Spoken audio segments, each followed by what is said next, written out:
Assalamualaikum warahmatullahi wabarakatuh. Di sini saya akan mempresentasikan laporan praktikum pengacoran dengan dosen pembimbing Bapak Royan Firdaus, ST.MT. Nah, perkenalkan nama saya David Aksal Johansa dengan NBI 1421900-140. Di sini ada rangkaian pembahasan. Yang pertama tahapan pengacoran, yang kedua perencanaan dan pembuatan pola, pembuatan cetakan, inti, penambahan dan sistem saluran, ada peleburan, penuangan, dan analisa cacat permukaan, hasil pengacoran, dan yang terakhir adalah penutup. Untuk pembahasan pertama, yaitu tahap pengacoran. Di dalam praktikum pengacoran ini terdapat 3 pada proses pengacoran. Yang pertama, perencanaan pembuatan pola. Untuk perencanaan pembuatan pola, membuat perencanaan pola untuk pengacoran atau benda kerja, inti, penambahan, dan sistem saluran. Merubah gambar perencanaan menjadi gambar untuk pengacoran. Mewujudkan gambar untuk pengacoran menjadi model benda kerja, inti, penambah, dan sistem saluran. Yang kedua, pembuatan cetakan inti, penambah, dan sistem saluran. Merencanakan urutan-urutan proses pembuatan cetakan, inti, penambah, dan sistem saluran. Menentukan letak penambah dan saluran turun, menambah cetakan inti, penambah, dan sistem saluran dengan komposisi yang sudah ditentukan, memberikan perlakuan pengeringan atau pelapisan, yang terakhir perakitan atau assembly. Yang ketiga ada peleburan, penuangan, dan analisa cacat permukaan. Untuk mendapatkan secara teoritis dan aktual, temperatur peleburan aluminium, temperatur dan waktu penuangan, waktu pembekuan, yang terakhir menganalisa cacat pada permukaan hasil coran. Kita masuk dalam pembahasan kedua. Pembahasan kedua tentang perencanaan dan pembuatan pola. Fungsi dan jenis-jenis pola. Untuk fungsi pola sebagai master dalam pembuatan cetakan pengacoran dengan bentuk rongga. Untuk jenis-jenis pola, yang pertama ada pola pejal. Nah, pola pejal ini dibagi jadi 6 macam. Ada pola tunggal, pola belahan, pola setengah, pola belahan banyak, pola penarikan terpisah, dan pola penarikan sebagian. Lalu ada pola cetakan sapuan, pola plat pasangan, pola plat kap dan drag, pola penggeret dengan penuntun, pola penggeret dengan rangka cetak, pola kerangka A, dan pola kerangka B. Untuk bahan-bahan yang digunakan untuk pola, ada kayu, logam, plastik, sintetik, styrofoam, dan terakhir ada lilin. Selanjutnya, toleransi ukuran dan pemeriksaan dalam pembuatan pola.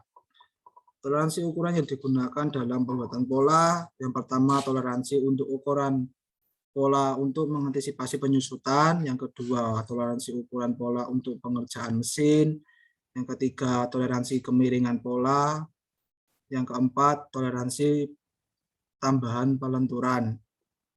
Pemeriksaan yang harus dilakukan setelah pembuatan pola. Yang pertama, pemeriksaan gambar dari referensi pola. Pemeriksaan dari gambar yaitu bahan coran, jumlah produksi, macam pola, tambahan penyusutan, tambahan penyelesaian mesin, tambahan pembetulan permukaan pisah, bentuk telapak inti, tahanan tekanan hidrolis atau perlakuan panas. Semua itu harus dimengerti. Pemeriksaan dengan penglihatan. Pemeriksaan dengan penglihatan dilakukan sejak dari pola sampai telapak inti. Pengecekan dilakukan dimulai dari garis tengah untuk bagian-bagian utama, kemudian dari kiri ke kanan, dan akhirnya dari atas ke bawah. Selanjutnya pemeriksaan ukuran. Pemeriksaan ukuran dilakukan garis tengah atau permukaan pisah ditentukan sebagai garis asal, dan setiap ukuran yang dinyatakan dalam gambar dicek dengan pengukuran tentu saja dengan tidak melupakan urutan yang sama seperti pada pemeriksaan dengan penglihatan. Nah, bahan dan kelengkapan untuk proses pembuatan pola. Bahan-bahan kelengkapan untuk pembuatan pola ada kayu, lem kayu, triplek, paku, mesin bubut, gergaji, pahat profil, palu, amplas, serbuk ungkal atau grafit. Yang ke-11 ada lilin. Selanjutnya, langkah-langkah pembuatan pola. Nah, sebelum pembuatan pola, tentukan benda jadi yang diinginkan. Siapkan bahan dan peralatan yang diperlukan. Untuk kayu, pilih kayu yang kering. Nah, saat pembuatan pola, yang pertama, buat gambar perencanaan sesuai kaidah-kaidah menggambar teknik. Skala dan ukuran kertas gambar disesuaikan. Lalu tentukan permukaan pisah, tentukan penempatan, penambahan, dan sistem saluran. Lalu tentukan telapak inti. Buat gambar untuk pengecoran, mengaplikasikan toleransi-toleransi yang dibutuhkan. Lalu lakukan pembuatan model atau pola. Lalu catat setiap proses produksi yang dilakukan. Yang selanjutnya, amplas permukaan model dengan kehalusan 1000. Lalu lapisi atau lumuri model dengan serbuk ungkal kering, boleh menggunakan grafit.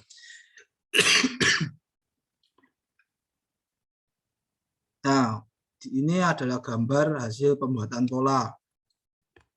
Bentuk dari pola, untuk panjang hasil coran atau cavity, panjangnya ada 26, 17, tambah 26, hasilnya total panjangnya 69 mm. Untuk dimensi hasil coran atau volume, rumusnya menggunakan pi per 4 dikali D 1 kuadrat dikali P, ditambah pi per 4 dikali D 2 kuadrat dikali P, ditambah pi per 4 dikali D 3 kuadrat. Lalu tinggal masukkan diameter 1, 2, 3 dan panjang setiap diameter. Ketemunya hasilnya 26,5 ditambah 10,5 ditambah 21, hasilnya volumenya 58 mm kubik. Nah, jenis pola yang dibentuk. Untuk pengecoran yang dilakukan menggunakan jenis pola belahan, dikarenakan pola tersebut dapat digunakan untuk geometri yang rumit dan untuk jumlah produksi menengah. Bahan yang digunakan menggunakan bahan kayu, dikarenakan bahan kayu yang dapat digunakan untuk pola yang berbentuk ukuran rumit, mudah didapat, harganya murah, mudah dikerjakan atau proses pengerjaannya mudah. Lalu jenis toleransi yang digunakan, toleransi untuk mengatasi penyusutan berfungsi untuk mengantisipasi terjadinya penyusutan volume coran pada saat proses pembekuan. Kita masuk dalam pembahasan ketiga. Pembuatan cetakan, inti, penambahan, dan sistem saluran. Pembuatan cetakan inti dan penambahan sistem saluran.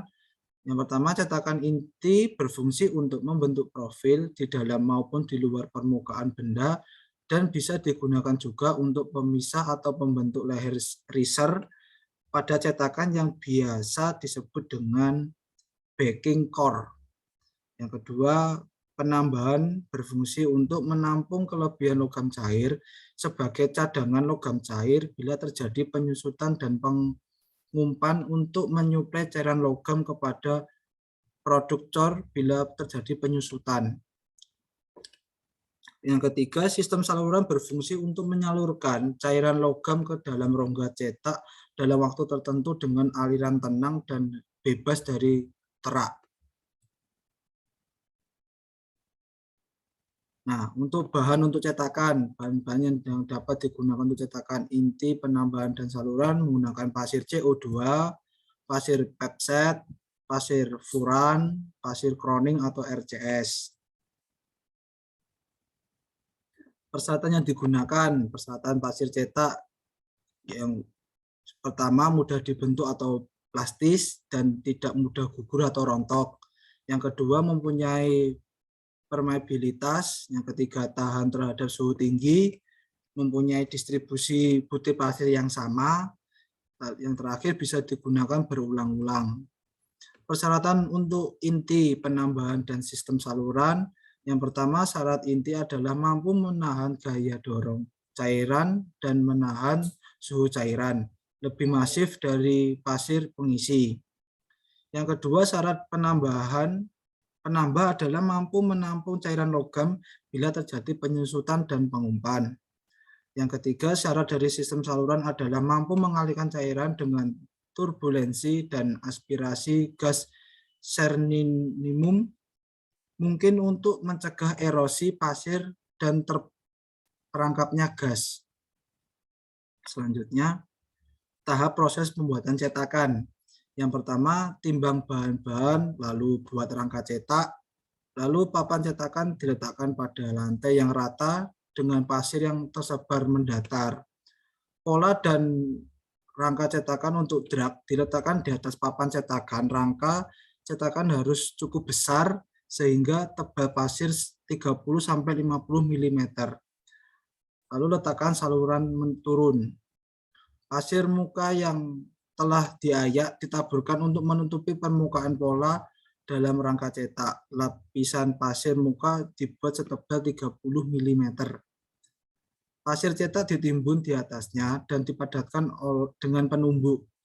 Cetakan dibalik dan diletakkan pada papan cetakan dan setengah pola lainnya bersama-sama rangka cetakan untuk kap dipasangkan di atasnya. Kemudian bahan pemisah ditaburkan di permukaan pisah dan permukaan pola. Batang saluran turun atau pola untuk penambah dipasang. Kemudian pasir muka dan pasir cetak dimasukkan dalam rangka cetakan dan dipadatkan. Pengalir dan saluran dibuat dengan menggunakan spatula. Pola untuk penyalur dan saluran dipasang sebelumnya dan yang bersentuhan dengan pola utama. Selanjutnya, pemeriksaan terhadap cetakan, inti, penambah, dan sistem saluran yang telah dibuat. Pertama, pemeriksaan pandangan bentuk. Yang kedua, pemeriksaan kerataan pemadatan tanah. Yang ketiga, pemeriksaan kerataan lubang saluran. Dan yang terakhir, pemeriksaan kehalusan bentuk saluran. Hasil pembuatan cetakan, bentuk yang dan ukuran digunakan. Nah, ini adalah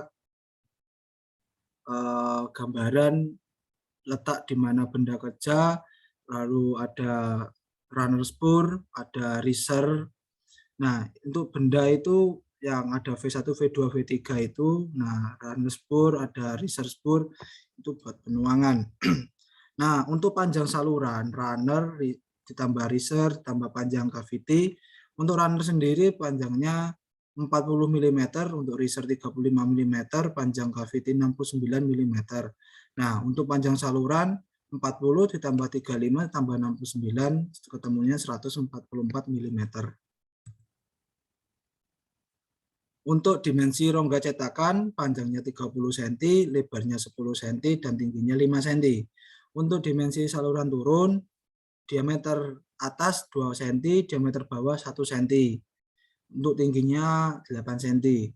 Komposisi bahan yang digunakan untuk cetakan. Ada dua jenis bahan yang digunakan, yaitu pasir silika dan pasir bentonit. Lalu ada air dengan perbandingan silika 5:1, bentonit dan air 125 ml yang dicampur agar cetakan tersebut dapat meningkatkan kepadatannya. Lalu perlakuan yang digunakan dalam cetakan. Perlakuan yang digunakan menggunakan proses pendinginan secara alami, yaitu cetakan dibiarkan dingin oleh udara. Kemudian apabila terjadi adanya keretakan sedikit, maka akan dilakukan pelapisan oleh tanah di bagian keretakan tersebut. Kita masuk dalam pembahasan keempat tentang peleburan, penuangan, dan analisa cacat permukaan. Bahan dan kelengkapan yang digunakan. Nah, bahan yang digunakan ada dapur, kompor, kowi, ladel, dan cetakan aluminium. Selanjutnya, langkah proses pengecoran. Yang pertama, siapkan bahan dan peralatan yang digunakan, dapur, kompor, dan kowi. Tentukan berat bahan yang akan dilebur, dalam hal ini menggunakan aluminium. Lalu timbang bahan, masukkan aluminium dalam kowi, kompor dinyalakan, lalu dicatat titik lebur aluminium, tentukan temperatur penuangan, tuang dalam cetakan, catat waktu penuangan, catat waktu pembekuan, bongkar cetakan, dan lakukan analisa cacat permukaan coran. Hasil data saat proses pengecoran. Nah, untuk temperatur peleburan itu diketahui 06.00 sampai 07.30 itu temperatur suhunya 106 derajat Celcius sampai 523 derajat Celcius itu bendanya masih berbentuk padat. Nah, pada saat memasuki menit ke 07.45 sampai 08.15 dengan suhu 598 sampai 689 itu bendanya berubah menjadi padat ke cair. Nah, pada saat menit-menit itu aluminiumnya padat menuju ke cair. Nah, saat memasuki 08.30 sampai 09.00 dengan suhu 757 sampai 790 derajat Celcius, bendanya sudah berubah menjadi cair. Nah, titik cair aluminium berada pada suhu 757 hingga 790 derajat Celcius. Nah, untuk temperatur penuangan itu pada saat di suhu 790 derajat, waktu penuangannya itu 7 detik. Nah, untuk waktu pembekuan dimulai setelah waktu penuangan telah selesai dengan diketahui waktu pembekuan kurang lebih 1 menit 13 detik. Nah, untuk cacat permukaan yang terbentuk, nah terjadi cacat lubang-lubang pada permukaan cor yang disebabkan oleh penuangan yang terlalu lama. Nah, untuk berat hasil coran 352 gram. Kita masuki pembahasan kelima. Nah, untuk hasil pengecoran, nah, kita bisa lihat gambar di sebelah kiri itu adalah gambar benda yang selesai dicor. Nah, untuk diameter awal yang besar itu diameternya 36, diameter yang tengah itu 28, yang terakhir itu 32. Panjangnya yang diameter 36 itu 26, yang diameter kedua itu 17, yang ke-32 itu panjangnya 26. Nah, terima kasih. Sekian dari saya. Bila ada tutur kata atau kesalahan saat saya menjelaskan, mohon maaf. Bila itu taufik walhidayah, waridho walinaya. Wassalamualaikum warahmatullahi wabarakatuh.